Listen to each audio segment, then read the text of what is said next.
Hello. So in this session, I want to talk about chi.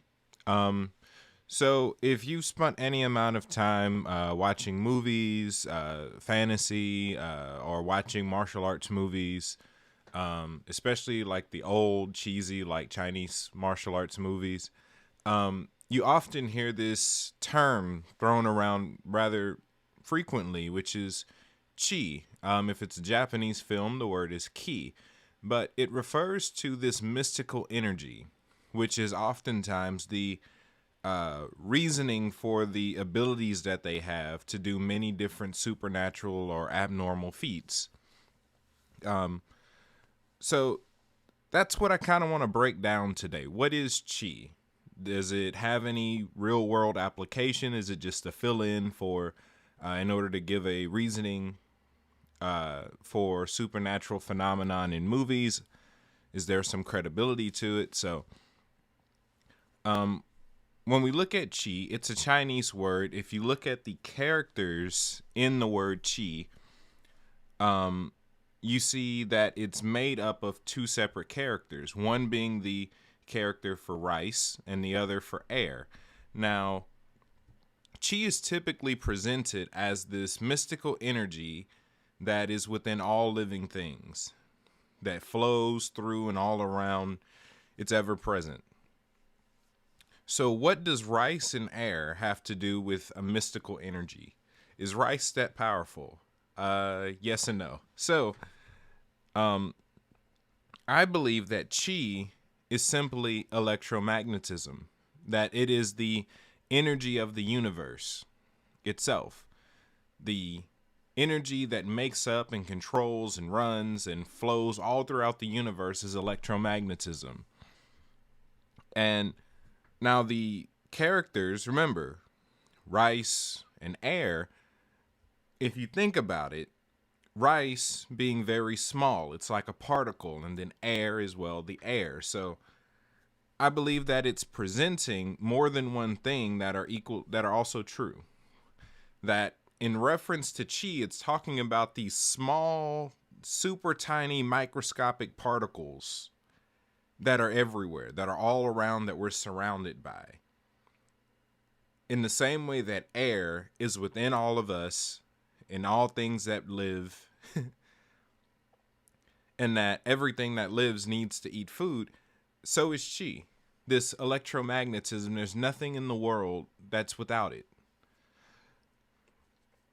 Now, it even goes into, those same characters go into explaining how to exercise chi, in that it can be tapped into or exercised by the air that you breathe and the food that you eat, because foods carry a different frequency. The air that you breathe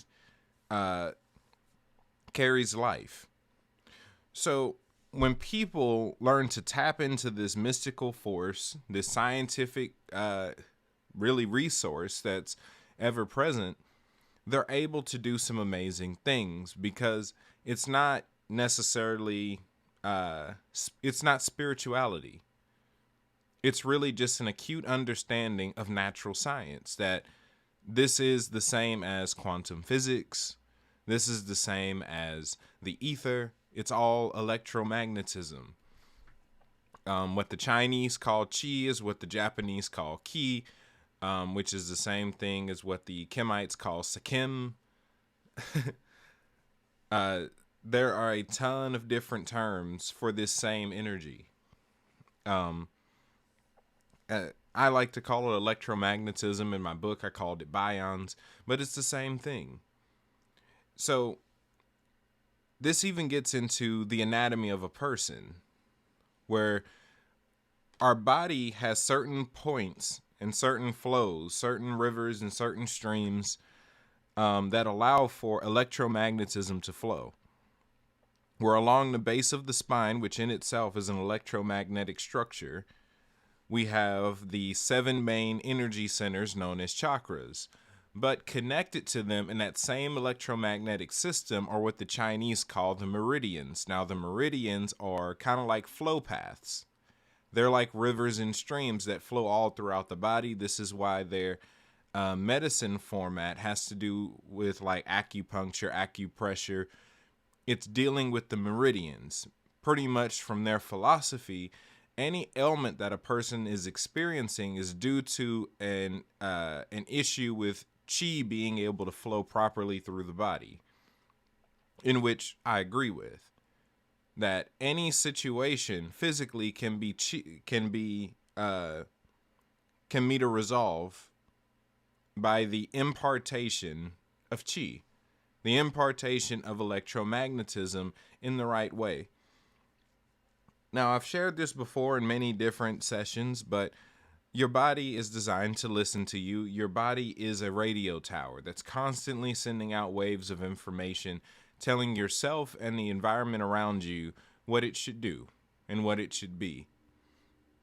So this is really the basics of basics of basics of learning how to utilize the energy within your body, is being intentional to move it around using your mind. Because your body is fully electromagnetic, you can actually scan yourself to see where there are blockages and then begin to release power into those areas so that things can begin to move. That if you look at the meridian charts, you look at the chakra system, you can find which areas of yourself aren't pumping out enough energy or where there's blockages where energy isn't flowing as freely as it should be. That there is enough electricity in your body. I believe that a person can power a planet for a long time.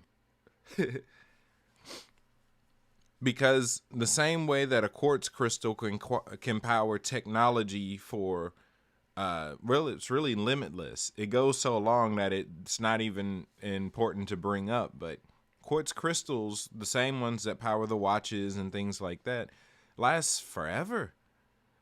Now, the body itself is made up of even more crystals than just a little bit of quartz it takes to run a watch. So there's so much energy in our bodies that we're not taught to tap into. So yes, I'll answer the obvious. Do I believe that all the supernatural feats we see in movies are attainable through the understanding or application of chi? Absolutely. And just for the sake of it, some of these manifestations include longevity, being able to live free from any sickness, free from any disease, being able to regenerate health, being able to protect yourself from any attack or any damage, being able to release energy or electricity out of your hands or out of your body. Pretty much all the stuff you see in Star Wars is very literal.